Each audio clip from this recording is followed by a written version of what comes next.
Hello दोस्तों, नमस्कार। स्वागत है अपना यूट्यूब चैनल दशरथ सिंह सैनी पर। दोस्तों, उम्मीद करता हूँ आप सभी अच्छे होंगे, स्वस्थ होंगे और अपनी पढ़ाई में व्यस्त होंगे।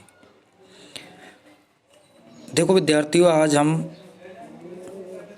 फिजिक्स का चैप्टर है बल और गति, फोर्स एंड मोशन के बारे में अध्ययन करेंगे।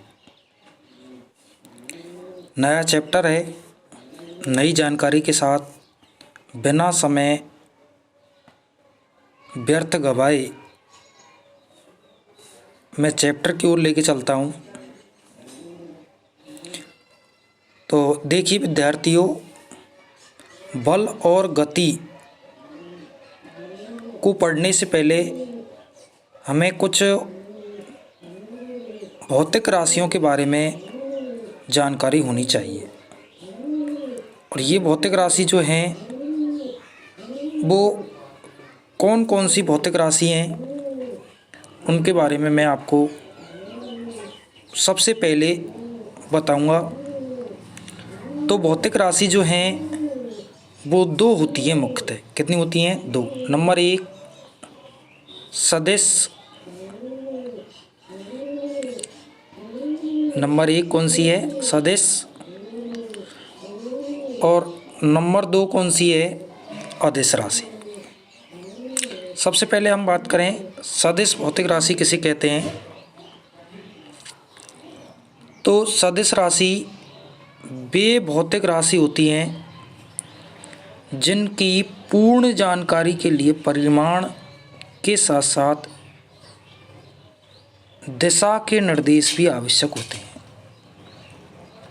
वे भौतिक राशियाँ क्या कहलाती हैं? सदिश राशि कहलाती हैं। जैसे बल है, विस्थापन है। आया समझ में? एक बार पुनः बता रहा हूँ, सदिश राशि वे भौतिक राशियाँ होती हैं जिनकी पूर्ण जानकारी के लिए परिमाण के साथ साथ दिशा का ज्ञान भी होता है। दिशा भी हमें पता चलता है, उन्हें हम सदिश राशियाँ के नाम से जानते हैं। ये सदिश राशि जो हैं वो बल है, विस्थापन है, इनके बारे में हमें पता चलता है। जैसे मैं आपको बता देता हूँ, हमने जैसे ये कोई वस्तु है, इस वस्तु पर बल लगाया और ये बल लगाने से ये वस्तु ए बिंदु से बी बिंदु पर पहुंच जाती है। तो यहाँ से यहाँ तक जो विस्थापन हुआ है वो विस्थापन क्या है? एक निश्चित दिशा में हुआ है। क्या हुआ है? एक निश्चित दिशा में हुआ है। और यहाँ कितना विस्थापन हुआ है? 1 फीट हुआ है, 1 मीटर हुआ है, 1 सेंटीमीटर हुआ है। ये दोनों यानी दिशा और परिमाण दोनों का यहाँ होना अति आवश्यक है, तभी हमें उसके बारे में पूर्ण जानकारी प्राप्त होती है। इसके अलावा वेग भी क्या है? सदिश राशि है। तो इस प्रकार से ये जो राशि है, इस राशि को हम क्या कहते हैं? भौतिक राशियों में सदिश राशि के नाम से जानते हैं। दूसरे नंबर पर आती है वो है अदिश राशि। क्या है? अदिश राशि। जिन भौतिक राशियों को व्यक्त करने के लिए परिमाण की आवश्यकता होती है, अदिश राशियाँ कहलाती हैं। इन राशियों में दिशा का बोध नहीं होता है। क्या? दिशा का बोध नहीं होता है। जैसे द्रव्यमान, समय, चाल, घनत्व, ऊर्जा, शक्ति, ये सभी क्या कहलाती हैं? अदिश राशि कहलाती हैं। जैसे कभी आपने किसी को ये कहते नहीं सुना होगा कि 5 किलोग्राम उत्तर में या 5 किलोग्राम दक्षिण में, अर्थात परिणाम तो होता है परिमाण, लेकिन दिशा नहीं होती, दिशा का कोई ज्ञान नहीं होता। इसलिए हम ये कह सकते हैं कि जो अदिश राशि है उसमें केवल और केवल क्या होता है? परिमाण होता है। जबकि दिशा का कोई ज्ञान नहीं होता। क्लियर? आया या नहीं आया समझ में? मेरे हिसाब से मैं उम्मीद करता हूँ कि आपको ये दो भौतिक जो राशि हैं, ये दोनों भौतिक राशियाँ आपको क्लियर समझ में आ गई होंगी। नहीं आई हैं तो प्लीज़ एक बार कोई भी मन में डाउट हो तो कमेंट करके ज़रूर बताना। आपका कमेंट मैं अगले वीडियो के अंदर ज़रूर साझा करूँगा। और पहले नई जानकारी देने से पहले मैं आपके कमेंट का रिप्लाई ज़रूर करूँगा। समझ में आया? एक बार पुनः बता देता हूँ, जिन विद्यार्थियों को एक बार में समझ में नहीं आया उनको अब समझ में आ जाएगा। देखो विद्यार्थियों, भौतिक राशि के बारे में पढ़ रहे हैं। पहली भौतिक राशि है सदिश भौतिक राशि, दूसरी है अदिश भौतिक राशि। पहली सदिश जो राशि है उसमें भी भौतिक राशियाँ जिनकी पूर्ण जानकारी के लिए परिमाण के साथ साथ दिशा के निर्देश की आवश्यकता होती है, सदिश राशियाँ कहलाती हैं, जैसे बल और विस्थापन। इसी प्रकार अदिश राशि वे भौतिक राशियाँ हैं जिन भौतिक राशियों को व्यक्त करने के लिए केवल परिमाण की आवश्यकता होती है, अदिश राशियाँ कहलाती हैं। इन राशियों में ये दशा नहीं है, ये क्या है? दिशा है। क्या है? दिशा। दिशा का बोध नहीं होता है और द्रव्यमान, चाल, समय, घनत्व इत्यादि ये क्या है? अदिश राशियाँ कहलाती है। क्लियर? अब आगे चलते हैं। तो ये सदिश और अदिश दो भौतिक राशियाँ हैं जो आपको बल और गति पढ़ने से पहले पता होना चाहिए। क्लियर? चलें आगे। ओके, नेक्स्ट जो आता है वो है हमारा बल, फोर्स। बल क्या है? तो विद्यार्थियों, आप बल के बारे में देखें तो बल किसी वस्तु को खींचना या धक्का देना, किसी वस्तु को खींचना ये या है या धक्का देना क्या कहलाता है? बल कहलाता है। अर्थात बल वह भौतिक राशि है जो वस्तु की गति की अवस्था अथवा विराम अवस्था में परिवर्तन लाने का प्रयास करता है, बल कहलाता है। क्या समझे? यानी बल वह भौतिक राशि है जिसमें या तो बल लगाने से वस्तु की अवस्था में परिवर्तन होगा या परिवर्तन का प्रयास होता है, तो उसे अपन क्या कहते हैं? बल कहते हैं। जैसे कि मैंने आपको इस चित्र में बताया गया है, ये जो चित्र है इस चित्र में एक तरफ 3 विद्यार्थी हैं और दूसरी तरफ भी 3 विद्यार्थी हैं। और यहाँ पर देखो एक रस्सी के माध्यम से इस रस्सी को ये एक दूसरे के विपरीत दिशा में, ये इधर और ये इधर क्या कर रहे हैं? खींच रहे हैं।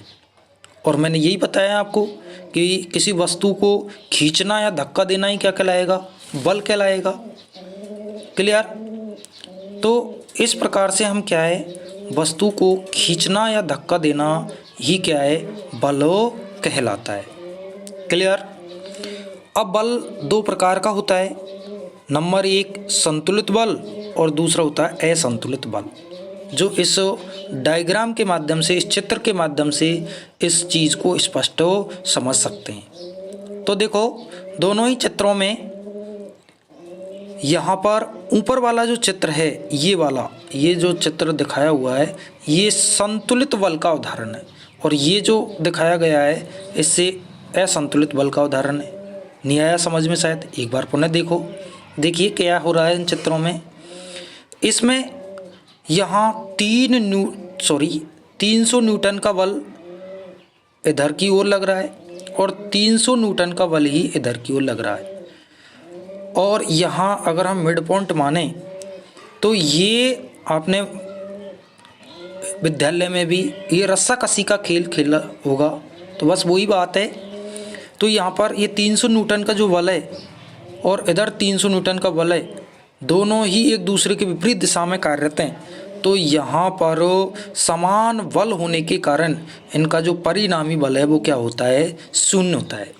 और परिणामी बल जब शून्य होगा तो ये जो मिड पॉइंट से रस्सी किसी भी दिशा में गति नहीं कर पाएगी। इसका मतलब कि ये बल कैसा कहलाएगा, संतुलित बल की श्रेणी के अंदर आएगा। जबकि इस चित्र के अंदर देखिए आप, इधर 300 न्यूटन का बल लग रहा है और इधर इसके विपरीत 100 न्यूटन का बल लग रहा है। तो बताइए अब बल संतुलित है का संतुलित? तो बल यहाँ पर क्या है, असंतुलित बल है। क्यों? क्योंकि एक तरफ 300 न्यूटन और दूसरी तरफ 100 न्यूटन। तो जिधर ज़्यादा बल लगेगा वस्तु की उसी दिशा में क्या हो जाएगी, गति हो जाएगी। अर्थात इनका जो परिणामी बल है वो परिणामी बल शून्य नहीं होता है। आ गया समझ में? अब मैं एक बार आपको इधर परिभाषा से और स्पष्ट कर देता हूँ कि संतुलित बल क्या है।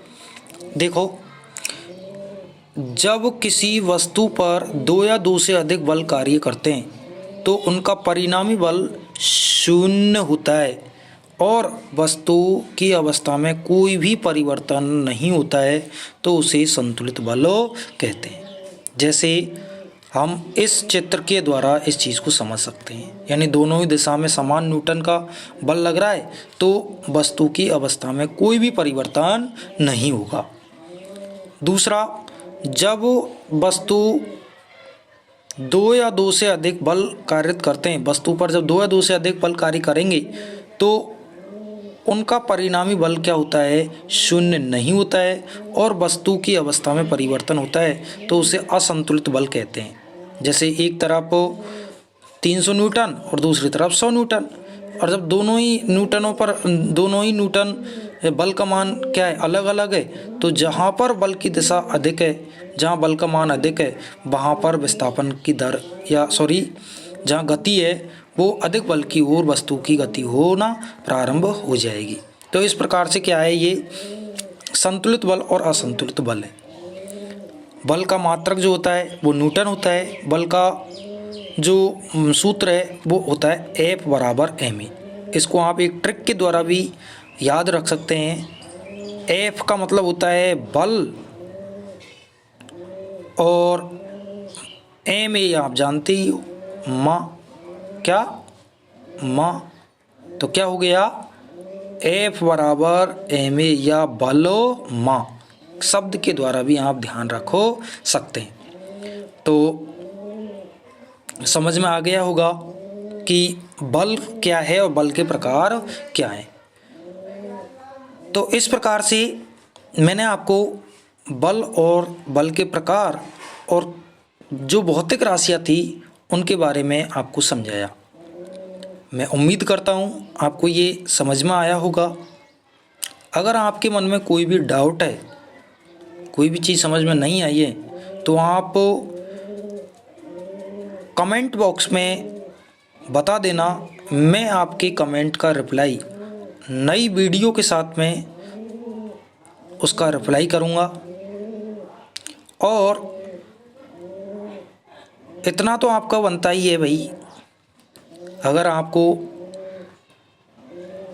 हमारे द्वारा दिया गया ज्ञान अगर समझ में आ रहा है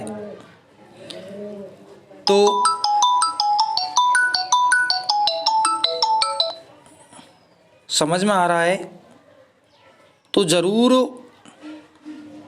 इस वीडियो को अधिक से अधिक शेयर, लाइक करना और चैनल को तो सब्सक्राइब करना बनता ही है भाई। आप लोगों का प्यार ही हमारा एक मोटिवेशन बनता है। अगर आप वो वीडियो को लाइक करेंगे, शेयर करेंगे और चैनल सब्सक्राइब करेंगे तो एक नई जागृति उत्पन्न होती है और हमें अच्छा से अच्छा कंटेंट लाने का प्रयास करते हैं। तो अब मैं आपसे विदा लेता हूँ। आगे पुनः मिलेंगे एक नई वीडियो के साथ, नई जानकारी में। तब तक के लिए धन्यवाद विद्यार्थियों।